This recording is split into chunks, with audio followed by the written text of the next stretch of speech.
ഏറ്റവും കൂടുതൽ സുഖം കിട്ടുന്നത് മനുഷ്യനെ കൊല്ലും.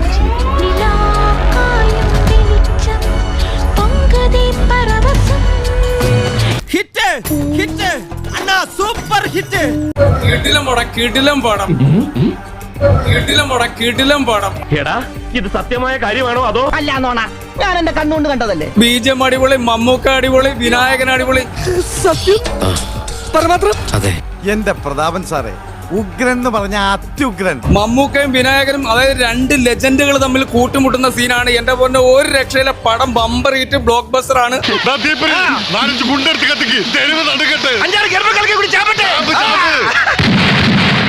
വില്ലന്റെ ഭാഗത്ത് ഒരു ന്യായം, അവൻ സൂപ്പർ സ്റ്റാർ വില്ലനാകുമ്പോ ഒരു ന്യായം വില്ലന്റെ ഭാഗത്ത് വേണം. അതൊന്നുമില്ല. അതാണ് മറ്റൊരു അതിശയം. പ്യൂർ വില്ലനിസം പീക്ക് ആ ലെവല്. എല്ലാവരും ഞെട്ടിപ്പോയി. പറഞ്ഞതൊക്കെ ശരിയാണെന്നേ തോന്നൂ. എന്ത് നാച്ചുറൽ ആക്ടിങ്. മലയാള സിനിമയിൽ ഇങ്ങനെ ഒരു സിനിമ നിർമ്മിക്കാനോ പ്രതിനായകന്റെ റോളിൽ വന്ന് അഭിനയിക്കാനോ മമ്മൂട്ടിയെ കൊണ്ടല്ലാതെ ഈ ലോകത്തൊരാളെ കൊണ്ടും സാധിക്കില്ല എന്ന് ഉറച്ചു പറയാൻ വേണ്ടി പറ്റും. സജിമോനെ, இந்த നമ്പർ 1 നമ്പർ 2 എല്ലാം പാപ്പ വിളയാട്ട്. He is the only one. കോളി എന്ന് പറഞ്ഞാൽ വേറെ ലെവല് കോളി, വൻ കോളി എന്ന് പറഞ്ഞു കഴിഞ്ഞാൽ വിനായകൻ ചേട്ടൻ വേറെ ലെവൽ എന്ന് പറഞ്ഞാൽ വേറെ ലെവല്. മമ്മൂക്ക ഒന്നും പറയാനില്ല. എന്നെ ഏൽപ്പിച്ച കാര്യം ഞാൻ ഭംഗിയായി നിർവഹിച്ചിട്ടുണ്ട്. നന്നായടാ. ഇപ്പോ അകത്തൊരു കുളിരുണ്ട്. ഓ ഞാനൊന്ന് കൺകുളിർക്ക കാണട്ടെ എന്റെ കൊച്ചു മിടുക്കനെ. ഒന്നുപോലെ കൈയിടാ കലക്കി കലക്കിന്ന് പറഞ്ഞാ പോലെ കലക്കി. രാക്ഷസ നടികയെന്ന് വെച്ചാൽ പുള്ളി പല സൈസ് സൈക്കോളെയും കണ്ടിട്ടുണ്ട്.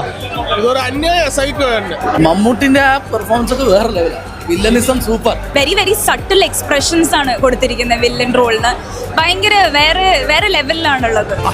അപ്പൊ വലിയ പെരുന്നാളും വെള്ളിയാഴ്ചയും കൂടി ഒരുമിച്ച് വന്ന ചെലുക്കായല്ലോ. ഭാര്യര് പറയും പോലെ ഇത് അയാളുടെ കാലമല്ലേ.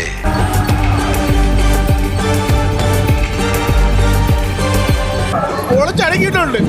ഇയാൾ എന്തൊരു മനുഷ്യനാണ്. എനിക്ക് തോന്നുന്നു അഭിനയം തലക്കി പിടിച്ച് പ്രാന്തായ മനുഷ്യനാണെന്ന് തോന്നുന്നു. സാറിന് ഈ കാര്യങ്ങളില് 100 മാർക്കാ. ഒരു മെഗാസ്റ്റാർ ഇമാതിരി റോളൊക്കെ എടുക്കണമെന്നുണ്ടെങ്കിൽ അത് മമ്മൂട്ടി മാത്രമേ ചെയ്യുന്നുള്ളൂ. സൂപ്പർ സ്റ്റാറുകൾ ആരും ഇങ്ങനെ ഒരു റോൾ ഏറ്റെടുക്കില്ല. നമുക്കൊരു സന്തോഷല്ലേ ഗോപാലകൃഷ്ണ. അത് ഓരോരുത്തർക്കും ഓരോ രീതിയിലാണല്ലോ. അത്തരം സബ്ജക്റ്റുകളിൽ ക്യാരക്ടറായി മാറിയിട്ട് മമ്മൂക്കയുടെ ഒരു അംശം പോലെ, നോട്ട് ദാറ്റ് പോയിന്റ്, ഒരംശം പോലെ ഈ സിനിമയിൽ നിങ്ങൾക്ക് കാണാൻ പറ്റൂല. മുൻകാല മമ്മൂക്ക ചിത്രങ്ങളിലെ ഒരു കഥാപാത്രമായിട്ടും നിങ്ങൾക്ക് സാമ്യം തോന്നില്ല. Flash back. കഥ ഉണ്ടാവുമ്പോഴും എഴുതുമ്പോഴും ഒരിക്കലും എൻ്റെ മനസ്സിൽ കണ്ടുകൊണ്ട് എഴുതുക. കഥാപാത്രം മാത്രമേ എഴുതാവൂ. അങ്ങനെയാണെങ്കിൽ ഇങ്ങനത്തെ പടങ്ങൾ ഉണ്ടാവുള്ളൂ. പ്ലീറ്റ് ചെയ്യാം.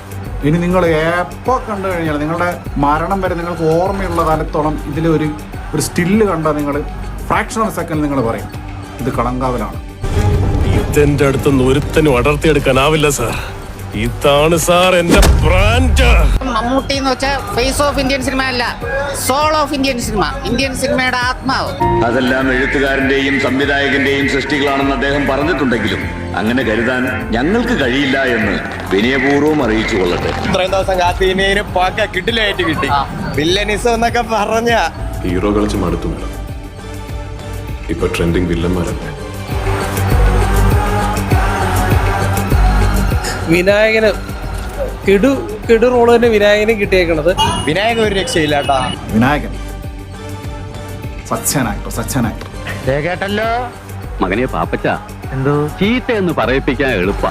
ഇനിയെങ്കിലും എല്ലാരെയും കൊണ്ട് അതും ഇതും പറയിക്കാതെ ഒരു നല്ല രീതിക്ക് ജീവിച്ചൂടെ? അല്ല ഞാനീ പറഞ്ഞ് തെറ്റാണോ? ഒറ്റയ്ക്കിരിക്കും 3 ആലോചിച്ച് നോക്കിയാൽ മതി.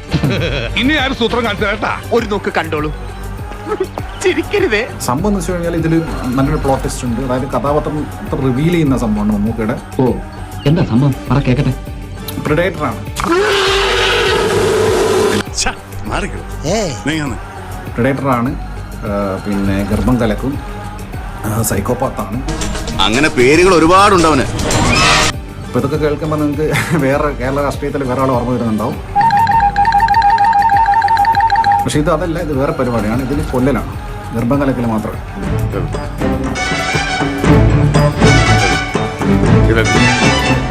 അപ്പൊ വന്താൻ തലവരവ അൺബിലീവബിൾ, ഗംഭീര പെർഫോമൻസ്, ഒരു രക്ഷയില്ല.